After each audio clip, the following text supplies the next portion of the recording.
নমস্কার বন্ধুরা, এই ভিডিওতে আলোচনা করব বিএসি এই শেয়ারটিকে নিয়ে। আলোচনা করব এই শেয়ারের টেকনিক্যাল চার্ট প্যাটার্ন নিয়ে, কতটা স্ট্রং বা কতটা উইক, এবং আলোচনা করব যে এই শেয়ারের ফান্ডামেন্টালে কোনো কিছু কি খারাপ হচ্ছে যার জন্য শেয়ারটা পড়ছে। এবং সবার শেষে আলোচনা করব এই শেয়ারের Q3 রেজাল্ট কেমন আসতে পারে। তাই ভিডিওটি মন দিয়ে দেখুন। বাট ভিডিও শুরু করার আগে সবার কাছে রিকোয়েস্ট করব, যেই 20 জন 30 জন ভিডিওটা দেখছেন সবাইকে রিকোয়েস্ট করব, প্লিজ একটা করে লাইক করুন। সবাই একটা করে লাইক করলে আমি অনেকটাই মোটিভেট হব। হ্যাঁ, আপনাকেই বলছি, ভিডিওটা একটা লাইক করুন এবং চ্যানেলটিকে প্লিজ সাবস্ক্রাইব করে রাখবেন। ছোট্ট চ্যানেল, সাবস্ক্রাইব করুন। আমিও চেষ্টা করব আপনাদের কাছে ভালো ভালো ভিডিও, ভালো ভালো কন্টেন্ট প্রতিনিয়ত নিয়ে আসার। এবং যদি আপনার কাছে কোনো শেয়ার থাকে, যেই শেয়ারে ভয় পাচ্ছেন, শেয়ারটা ভালো না খারাপ অ্যানালিসিস জানতে চান, তাহলে অবশ্যই আমাকে কমেন্ট করতে পারেন বা আমাকে ডাইরেক্ট হোয়াটসঅ্যাপে মেসেজ করতে পারেন। স্ক্রিনে যে নাম্বার দেখতে পাচ্ছেন বা ডিসক্রিপশানে নাম্বার পেয়ে যাবেন। ওকে, তো চলুন ভিডিওটি শুরু করা যাক।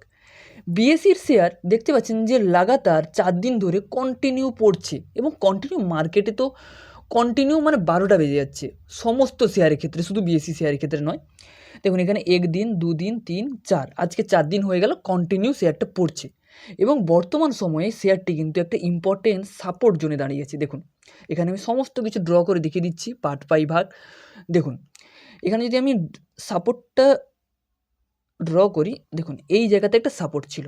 ওকে, প্রথমে শেয়ারটি বিএসসির যে শেয়ার 1 ডে ক্যান্ডেলে এখানে কিন্তু এসে কিন্তু বাউন্স ব্যাক করে, ওঠার চেষ্টা করে, পারলো না, আবার এখানে আসে, সেইখানে সাপোর্ট নেয়, আবার ওঠার চেষ্টা করে, আবার সেই সেম জায়গাতে দাঁড়িয়েছে। কত জায়গার প্রাইস, মানে কত টাকার প্রাইস? 2580 বা 85 টাকার প্রাইস। এবং মনে রাখবেন, এই সাপোর্টকে যদি ব্রেক করে তাহলে শেয়ারের মধ্যে কিন্তু আরও ডাউনফল আসতে পারে, পসিবিলিটি আছে, কোনো গ্যারেন্টি নেই। কারণ পাস্টেও দেখা গেছে, যখন কোনো শেয়ার তাদের প্রিভিয়াস যে সাপোর্টকে যদি ব্রেক করে, তাহলে 10টার মধ্যে 9টা শেয়ার কিন্তু পড়ে। তো এই জিনিসটা মাথায় রাখবেন। টেকনিক্যাল চার্ট প্যাটার্ন কিন্তু বর্তমানে শেয়ারের ক্ষেত্রে একটু উইক আছে। ডাব্লিউ প্যাটার্ন তৈরি করলো কিন্তু সাস্টেন করতে পারলো না, মার্কেটেরও খারাপ, তার জন্য কিন্তু শেয়ারটা পড়ছে। ওকে, বোঝা গেল। এরপরে আমরা দেখব যদি আমরা 1 মাসে চার্ট প্যাটার্ন করি, তাহলে কিন্তু শেয়ারটা প্রায় 16 তারিখ থেকে যা ডাউনে পড়ে আছে, দেখতে পাচ্ছেন 16 তারিখ থেকে যা ডাউনে পড়ে আছে। এখানে যদি আমি একটা টেকনিক্যাল ইন্ডিকেটর লাগিয়ে দিই, তাহলে দেখতে পাবেন যে এখানে শেয়ারটি যখনই পড়ে তার আগে থেকেই কিন্তু সেল ইন্ডিকেটর দিয়ে দিয়েছে, যে টেকনিক্যাল সেটআপ। এবং আপনারা দেখতে পাবেন যে যখন শেয়ারটা ওঠে তখন কিন্তু তার আগে থেকে এখানে কিন্তু বাই ইন্ডিকেটর দিয়ে রেখেছে। এখানে সেম সেল পড়েছে, এখানে বাই উঠেছে। এই ইন্ডিকেটর খুবই ইউজফুল একটি ইন্ডিকেটর। এই ইন্ডিকেটরের দরুন আপনি যারা নতুন তারা খুব সহজেই বুঝতে পারবেন কোন জায়গাতে বাই ইন্ডিকেট হচ্ছে, কোন জায়গাতে সেল ইন্ডিকেট হচ্ছে। এটা আপনার প্রত্যেকটা শেয়ারের চার্টের মধ্যে অটোমেটিক চলে আসবে এই টেকনিক্যাল সেটআপ। এবং এই টেকনিক্যাল সেটআপ যদি আপনারা ফ্রিতে পেতে চান, এটা আমার পার্সোনাল টেকনিক্যাল সেটআপ। এই সেটআপ যদি আপনারা ফ্রিতে পেতে চান, তাহলে হোয়াটসঅ্যাপে আমার সঙ্গে মেসেজ করতে পারেন, কারণ এর অনেকগুলো সেটিং আছে, সেই সেটিংগুলো আমি প্রাইভেটলি শিখিয়ে থাকি। ওকে, তো সম্পূর্ণ ফ্রি, কোনো টাকা পয়সা লাগে না। জাস্ট আপনি আমাকে হোয়াটসঅ্যাপে মেসেজ করবেন টেকনিক্যাল সেটআপ চাই বলে। ওকে, সেখানে বাই সেল টেকনিক্যাল সেটআপটা আপনি পেয়ে যাবেন। তো চলুন এই শেয়ারের ফান্ডামেন্টাল অ্যানালিসিস করে দেখি যে ফান্ডামেন্টাল কোনো কিছু খারাপ না ভালো। এই শেয়ারের ফান্ডামেন্টাল যদি আমরা লক্ষ্য করি, তাহলে ফান্ডামেন্টাল কিন্তু ভালো, খুব বেশি খারাপ নয়। খারাপ তো ছাড়ুন, ভালো মোটামুটি। দেখুন কোম্পানি মার্কেট ক্যাপ কত, 1 লক্ষ কোটি টাকার, অর্থাৎ কোম্পানি একটি large cap company, risk free. স্টকের পি কত চলছে, 59। ইন্ডাস্ট্রিয়াল পি কত চলছে, 60। তাহলে ইন্ডাস্ট্রিয়াল পি থেকে স্টকের পিটা ডাউন আছে, তাহলে ভ্যালুয়েশনের দিক দিয়ে ঠিকঠাক জায়গাতেই আছে, অর্থাৎ রাইট জায়গাতে আছে। এরপরে আমরা দেখব যে কোম্পানির আরওসি চলছে 46%, আরওই চলছে 36%। তো দুটো রেশিওই কিন্তু খুবই সুন্দর। ওকে, এরপরে আমরা দেখব যে কোম্পানির ডিআইআই হোল্ডিং, অর্থাৎ ডিআইআই এই শেয়ারে কত ইনভেস্ট করে রেখেছে, প্রায় 23% ইনভেস্ট করে রেখেছে। এবং যদি আমরা দেখি এফআইআই প্রায় 17% ইনভেস্ট করে রেখেছে। সেলস গ্রোথ 55% হারে তাদের সেলস গ্রোথ বাড়ছে।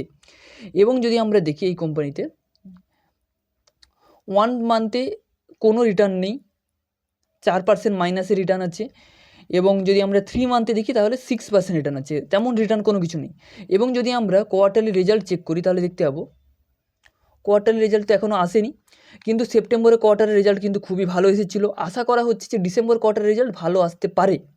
এর কারণ হচ্ছে ইনভেস্টর যদি আপনারা দেখেন, তাহলে দেখতে পাবেন যে এফআইআই এই ডিসেম্বর কোয়ার্টারে দেখতে পাচ্ছেন, ডিসেম্বর 2025-এ যেখানে সেপ্টেম্বরে ছিল 16%, ডিসেম্বরে স্টেক বাড়িয়েছে 17%। এটা একটা পজিটিভ দিক।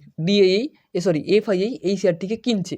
এবং ডিএএই স্টেক যদি দেখি, সেপ্টেম্বরে কত ছিল 19, জুনে কত ছিল 11 এবং ডিসেম্বর 2025 কত হয়েছে 23%। তাহলে এটা একটা পজিটিভ দিক। এবং পাবলিক কমলে ভালো, পাবলিক দেখুন আগে যেখানে ছিল 63% এখন হয়েছে 58%। তো এই সবগুলো দিক বিবেচনা করে বলা যেতে পারে যে বিএসসির শেয়ারের ফান্ডামেন্টাল খুবই ভালো, কিন্তু টেকনিক্যাল চার্ট প্যাটার্নে বর্তমানে একটা সাপোর্ট লেভেলে দাঁড়িয়ে আছে। যদি এই সাপোর্টে লেগে যদি শেয়ারটা বাউন্স ব্যাক করে তাহলে এখান থেকে কিন্তু সুইং ট্রেডিংয়ের একটা অপরচুনিটি দেখা যেতে পারে। বাট যদি টেকনিক্যালি যদি এখান থেকে ব্রেক করে এবং যদি কোয়ার্টার রেজাল্ট খারাপ আসে তাহলে কিন্তু এখান থেকে আরও পড়তে পারে। এবারে আপনাদের কাছে এই শেয়ারটি আছে কিনা অবশ্যই কমেন্ট করে জানাবেন। কোনো বাই সেল অ্যাডভাইস নয়, জাস্ট এডুকেশনাল পারপাস এই ভিডিওটি।